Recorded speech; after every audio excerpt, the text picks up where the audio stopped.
Hey, everybody. Welcome to another Banyan Tire Tracks podcast. I'm here, Patrick Escolas, as your always follically challenged host. I'm here with Kary Jablonski, the CEO of Trucker Tools. Hi, Kary. How you doing? Hi, great to be here. Thanks so much for having me. Hey, I'm happy to have you back. And Dan Contreras from Arc Freight. How you doing, Dan? Doing very well, Patrick. Thanks for having me here as well. Appreciate it. Is there a reason you got the name Doc, or is it just because Dan and it stuck? Where'd that come from? It's my three initials for my name. So Like that.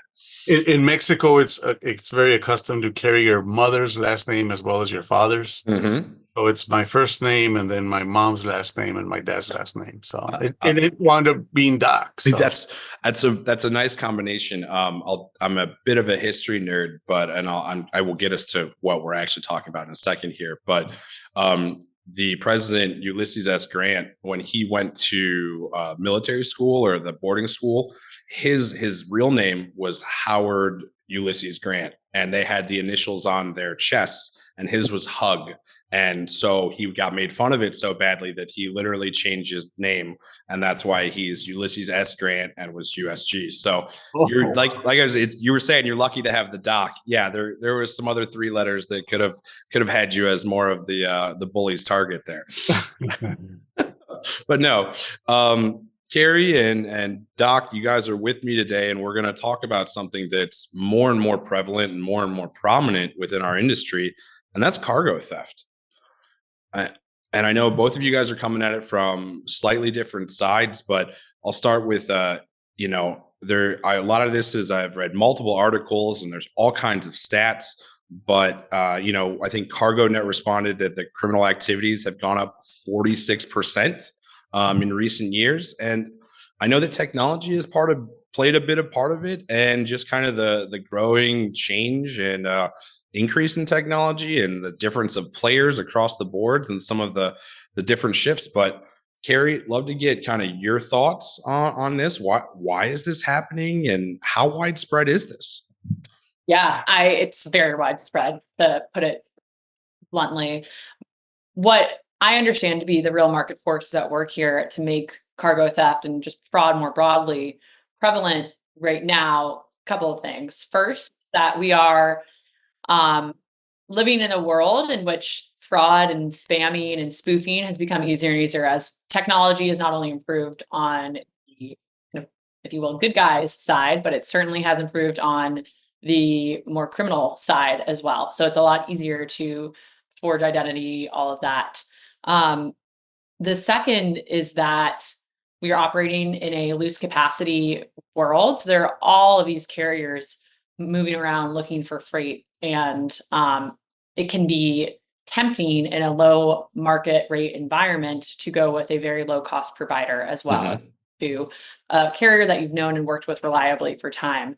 So my hunch is that a number of, especially the more junior reps booking freight out there, are going to be more quick to work with a carrier they don't have an existing relationship with, and is perhaps offering a really low rate to make a couple extra bucks on a commission, as opposed to working with a carrier that's going to, kind of show up as they have in the past. So a couple of things at play, but third and most importantly, I think there's also been broader realization that there isn't a whole lot of enforcement around this. Unfortunately, the FMCSA is very underfunded. There are cases, certainly the more high profile ones, that get the FBI or local police authorities involved, but Yeah. We don't have any sort of national, and it's probably the case in Mexico too, legislation or enforcement agencies that are actually attacking this in a very systematic way. It's a lot more whack-a-mole. So that's also contributing to what's going on out there. And Doc, from your perspective, because you'll have a slightly different one as you play more into the Mexico side, is this something that's across the border on both sides, or is this United States north of the border more of an issue, and you don't see that over there, or is it more of the same? It's more on the US side, because and I was really shocked too about how they're hacking and doing these type of malpractices in securing or brokering freight. In Mexico right now, I don't know, fortunately or unfortunately, there really isn't a load board type brokering Oh, freight system. So there it's the old fashioned way. You pick up the phone, you still do emails, you only deal with carriers you trust. Uh, so we don't really see that type of an issue.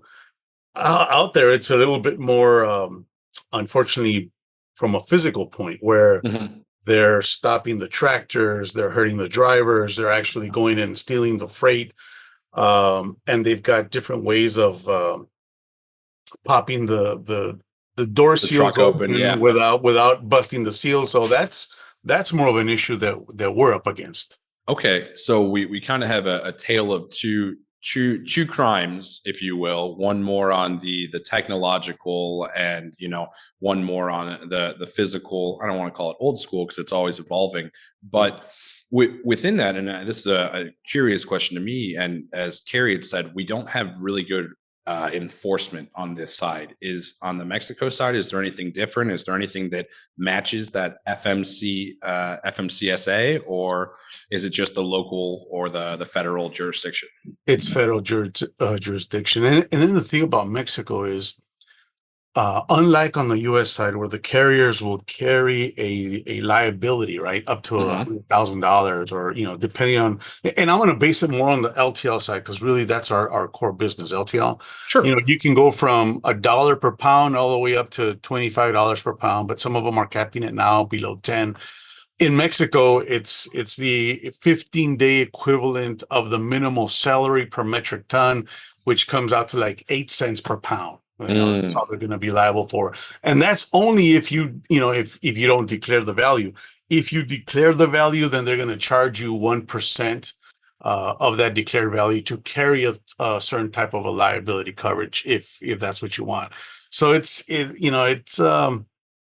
you talk about making sure that you know who you're contracting to move your freight. You're not using owner operators. You've got to do your due diligence on making sure who you work with in Mexico to reduce that risk of loss or theft. And within that, and I think that from both sides now, both the truckload, both the LTL, both the US and Mexico, and who knows, we don't have anyone in Canada on here to tell us, but we'll just assume that they've got similar situations. But within that, I still, if I'm the junior rep, if I'm the shipper, I still have to move this stuff. I'm still got an initiative to do it as cheap as I can. And I'm going to want to move towards a load board or a more automated system when I can help it. Sure, it was great to have the handshake, but what happens as more and more of our, the people doing the execution or managing the transportation aren't the people that have been there for 10 plus years and know all the players? How do we, how are we supposed to answer or deal with some of this? Is, like you said, we don't have enforcement. It's widespread and it's growing, and none of the tech or the need to move things at a lower cost is going to go away. I know that both of you probably have answers from your different sides, and I'll go to Kary first on this from the trucker school side and from the truckload.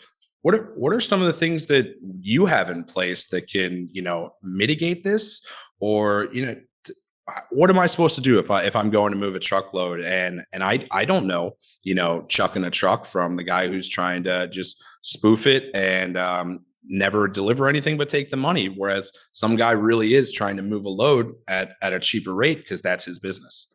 Yeah. So I think about it in two parts. One is what to do before the load, and one is what to do before the load is booked and picked up. And then the other is what to do while the load is in transit. So before the load is picked up, when you're actually selecting the carrier, this is where you need a really rigorous selection framework. So if I'm at a brokerage and I'm thinking about the carrier selection framework, you got to really spell this out and get clear with your more junior reps about what is and isn't acceptable. I know there's a number of brokerages that are setting limited durations or minimum durations of authority. It can totally vary. What matters is you have a plan and you stick to it and you explain why that is the case. You also want to be thinking about things like safety ratings, not accepting conditional carriers that are raised conditionally by the FMCSA. You want to be thinking about inspections. If there's not, a set number of inspections, no inspections, there's something not there. Self-reported trucks is different than the FMCSA number of trucks. Anything like that is blinking yellow or maybe even a little red. You want to have a framework in place for your entire team to understand we got to really double check and vet this carrier. It may not mean we're not going to use them absolutely, but it requires a much, much deeper vetting process. And so on the tech side, there's a lot of tools out there, including our carrier sourcing tool that aggregates all of this carrier data that we have from our mobile app and our load tracking platform, integrates with a number of data sources, FMCSA, so on and so forth. We can have this portrait of a carrier. If you're working with a carrier, he's in Georgia, you're seeing on our product that he's only done loads on the West Coast for the last 6 months. Something's not adding up, and there should be a check process in place there. Okay. I use tech pre-booking, and then during booking, the big one for us is tracking. That is our bread and butter. We track the load, and a couple of things. One, setting up geofences and getting alerts on those geofences so that you know when carriers are exiting and entering geofences, can keep an eye on that. And then actually just looking at where the carrier is over the course of a load. That's something you want to have an eye on, especially if there's something that you feel like might not be going right. Super helpful. Lose tracking, hop on the phone and say, hey, what's going on? Don't give loads to carriers that won't accept tracking. Opt for ELD tracking whenever possible. It's going to be more secure than mobile tracking. Number of things you can do, but having tracking in general is an absolute best practice and should be an expectation for any carrier now. And it's a pretty robust answer on the front and back. And I would assume you'd obviously have tools and, expectations of best practices for it. I may be, answer me this. What do you mean by minimum duration of authority? Yeah. So a number of brokerages, especially larger ones, will set a floor. Like you need to have been in operation for at least a year, for at least 6 months in order for us to work with you. And that's really a de-risking strategy. If it's a fraudulent carrier, it's more likely that someone has already caught them. They've been able to build up this record of safety and high quality service. Less fly-by-night con games. Okay. That makes sense. All right. And then And you make a lot of great points there, is kind of doing your due diligence. Some of it is actual education, doing your due diligence, and then using the tools that are out there. And that's on the truckload side, and that's what Trucker Tools is doing. Dan, on the LTL and Mexico, what are some ways that people can prevent fraud and theft on that side? It's what we do. Same thing. It's a challenge because we're also acting as a broker for the LTL side of it in Mexico. So, and there are many carriers, especially when you're dealing with different entry ports, right? Mm-hmm. So you've got your entry port of Laredo, El Paso, Matamoros, Hidalgo, which is Brownsville, Tijuana, Nogales. So, and you don't have the same carriers at every port. So that's where, it becomes a challenge, and you don't want to go in and try to be the cheapest carrier or provide the lowest price. And that's one of the things that I've always sold our company on is, if you're looking for the cheapest, then don't come to us. Not that we want to be the most expensive, but because we do our due diligence. We only deal with reputable carriers that have been in the industry for more than 30, 40, 50 years. You're getting what you pay for. Exactly. And on the LTL, it's, you've got multiple shipments that are departing the border that are going to get to the next break bulk point. Then they're going to offload and they're going to reroute. So it's hard to put a geofence type tracking on that. So they do track them. It's more on the tractor will carry its GPS, the trailer will carry its GPS, but not every individual load. There are services that we can provide if the customer requires it, where we can put in inside the pallets, we can put in specific trackers. That gets pricey, right? Yeah. So what we do is we have estimated timeframes that we're getting updates on our system through APIs all the time for every shipment, for every pro number, so that we know exactly what's taking place. The other thing that we do is and we have these conversations with our carriers. They have specific departure times from specific points. They don't all leave at the same time every day, because there are certain areas where it's just flat out very dangerous. Right People now, recognize the pattern and they see the fat loaded truck leaving at the same time. exactly. Yep. So right now you have the states of Puebla, Mexico. The other one is Guanajuato, Chiapas, and I think it's Guerrero. Right now, those are considered the 5 most critical areas where they've seen an uprise in theft. So there's just different routes that they try to implement and work with them on those kind of issues, so that we know exactly how to avoid a lot of these issues. And it's worked. There's the reality for us right now. Our claims ratio for damages in Mexico is less than 1%, or theft, for that matter. Right. Well, it sounds like you're worth not being the cheapest then, if you can really kind of nearly guarantee things getting where they're supposed to be. And back to Kary, what you had said, and it kind of rings true when you talked about the situation where, say, it's a Georgia carrier and all of a sudden it's a West Coast. It's very similar to kind of the credit card tracking, kind of fraud that way. Like, hey, I took a trip, I didn't tell anybody, and now I'm 4 states over filling up gas. And all of a sudden my card doesn't work. And it dawned on me. So say that within this tracking, which it sounds like tracking is one of the best practices to negate or mitigate or even be ahead of if something off is happening.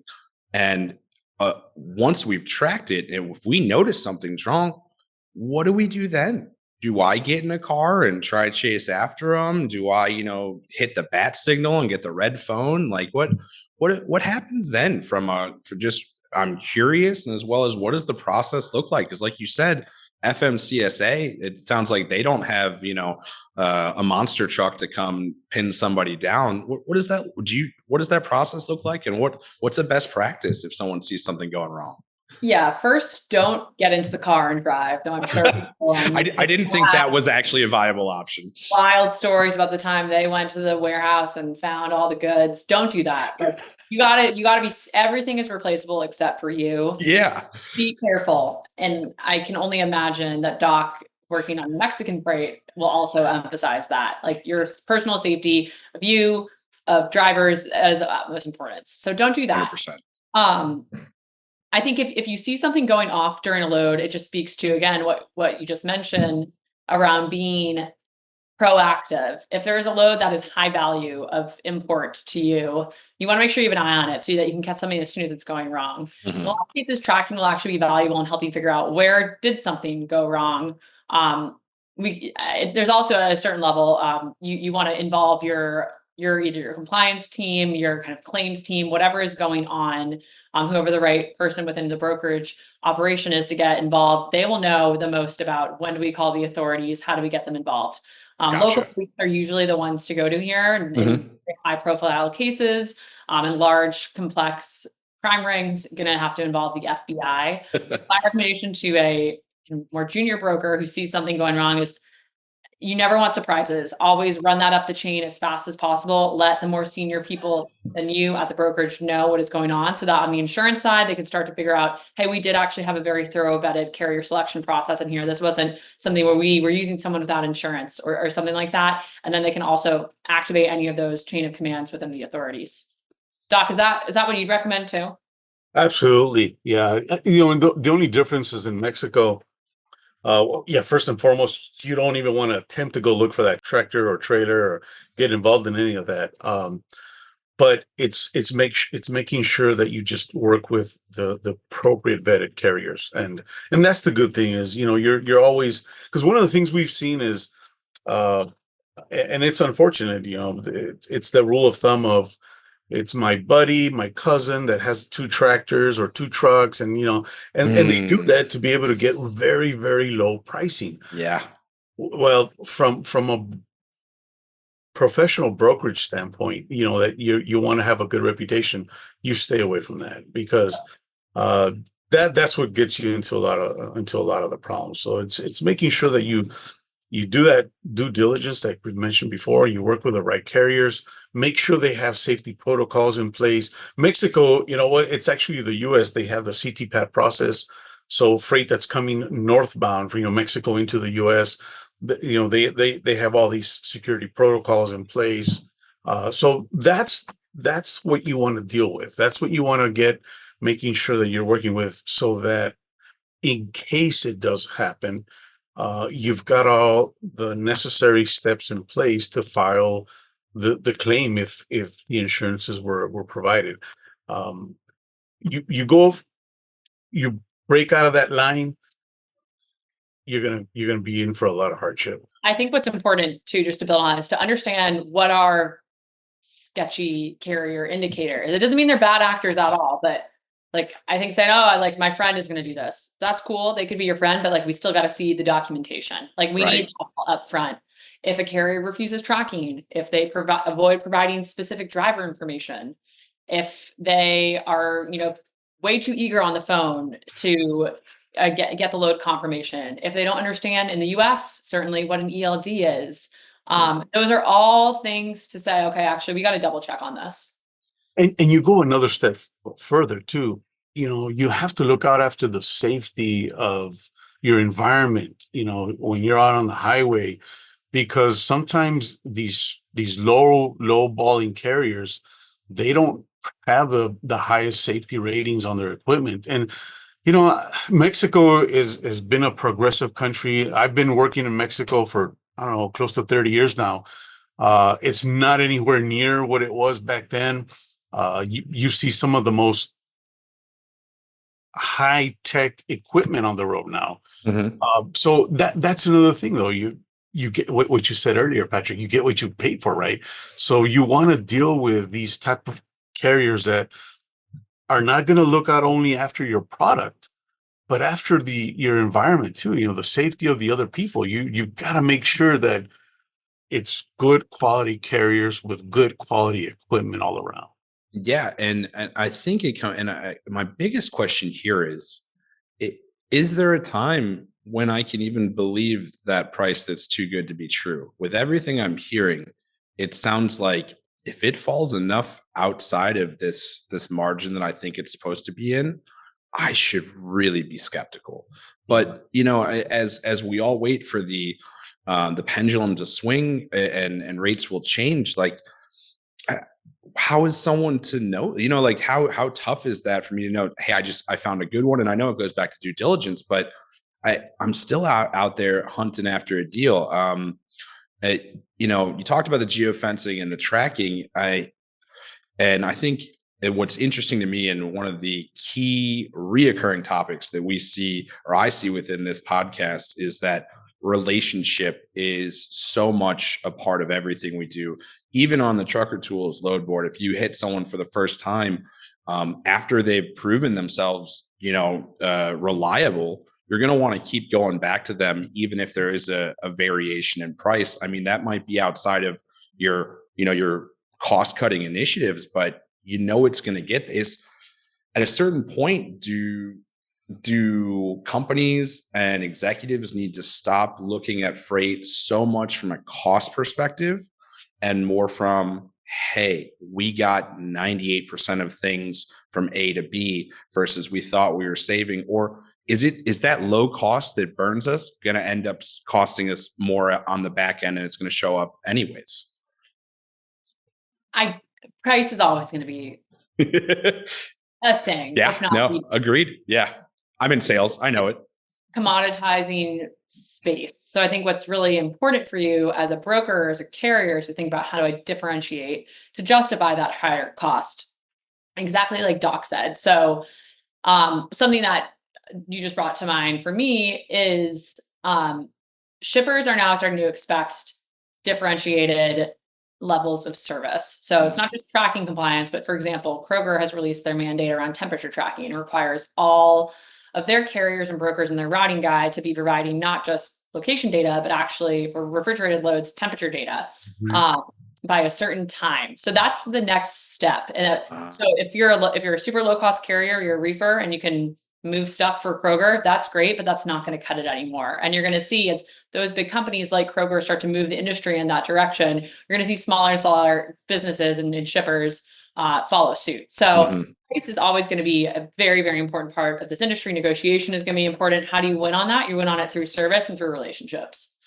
Right. And you know what? That's one of the things that I have told my customers when I sit with them, especially, if it's a transactional account, it's not so much of an issue. But when you have that repeated business over and over, I'll sit down and I'll tell them, look, we're fighting a 2, 3, 4% price difference, right?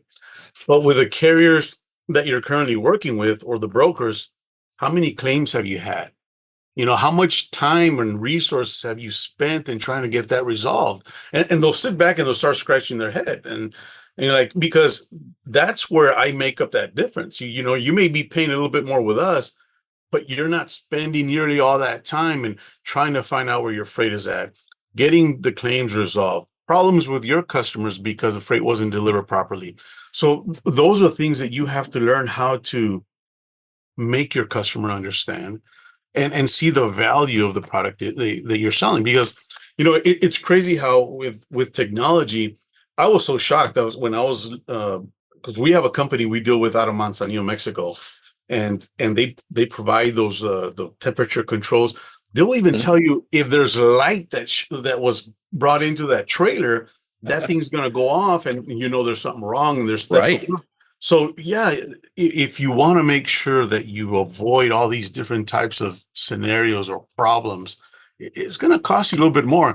That's why when we go to the grocery store now, yeah, I do complain, $7 for eggs. Are you out of your mind? But what was required to get that product in good shape, so it's hard. But price is always going to be a battle. We're not gonna win all the battles, but key here is let's not lose the war.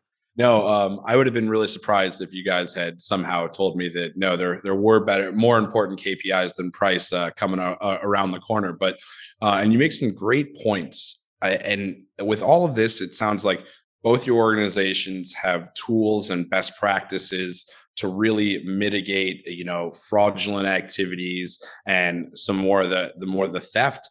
But is that what we have to do? Is hope or rely on private companies to take care of this when this sounds more widespread? Do either of you see anything more being done in the future from a larger government level, or is this kind of where we're going to stand for a while until it gets way worse or somebody gets so good at it then they might get deputized? I don't know. Wow, must have been a good question then. That's a tough one. I'm gonna have to get back to you on that one. I was gonna start talking Spanish. That would have been a great touch. It's a really good question, and sometimes that's what you're hoping for, right? That you do have some sort of a backing from a government point or a federal point where you do, but I don't see that happening anytime soon. Okay. Yeah. Kary? Yeah. I unfortunately agree. I think the TIA, the Transportation Intermediaries Association, is doing a great job advocating on behalf of freight brokerages and 3PL on Capitol Hill, and have a really, really close relationship with the Department of Transportation and other legislative bodies and executive level bodies that regulate the space. But the unfortunate reality is that they are a trade organization. They're not actually a governing body. So what we can do to not only fund the FMCSA, but actually get the FMCSA to enact policy that is going to criminalize this in the way it should be criminalized. So my recommendation then to every broker 3PL out there as they're thinking about this is to get involved with the TIA. Okay. They have a fraud watchdog that is serving as kind of a placeholder quasi organization in lieu of any sort of regulatory and authority doing anything there. So just check them out. They do a ton of great work. You can also tell a lot of resources like we've been talking about to help educate your teams on what you're looking out for. Yeah, bottom line, I don't think this is going to change. No, I'm glad I could get a question there that actually made everybody think, and I think this one will too. Do we expect this to continue to rise, or is this something that, as companies like Trucker Tools, as providers like Arc Freight, ensure their best practices and use the technology accordingly, will slow that down? Or is there always going to be a way to get in because someone's always trying to save a few pennies and they don't realize what they're risking? I think that is the case. I mean, technology is the winners in the space are going to be the carriers and brokers that are using technology effectively. Mhm. Right? This pace at which the fraud landscape is evolving is going to continue to push us to have to be more effective at getting ahead of that. So, sure, maybe someday in the distant future we will be fraud free. It will not happen overnight. Gotcha. Yeah, I won't put Yeah, it on the calendar. I'm even concerned with how AI is trying to come into this even more so. Hmm. So, eh, so I think it's just going to continue to happen, but we as brokers or carriers, we just have to be more vigilant on our practices of what's going on because technology is great. It's phenomenal. I mean, you can do Mhm. so much with it, and you can be so productive. But if you're not careful, it could it could be a little bit of a headache. And to clarify, does that mean someone could do a better job of posing as a legitimate source or having more of the information if they were using AI technology than just, where do you play on that within this? Well, like in our case, I've seen how they're trying to use it more so on the ease of booking the freight. With Ah, it's you don't.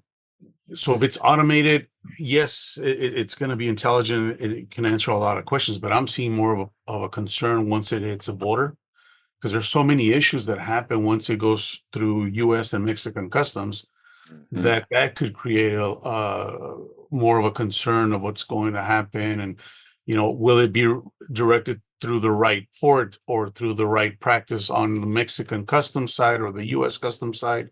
So that's what those are the things that from that standpoint are very concerning to me. It's a lot of complexity without, if you don't have the human oversight to trust on something like that. So that makes sense. Kary, Doc, this has been an awesome opportunity to kind of talk about something that is, like I said, extremely relevant. Doesn't seem to be going away anytime soon. And I know I may have put some more questions, but we definitely got some good answers. And I know that as both of you are Banyan partners, I know that my clients can have access to, both on the truckload and the LTL side, is having secured shipments going to and from Mexico and within the US, and being able to see if and when something goes wrong, hopefully in time to do something about it.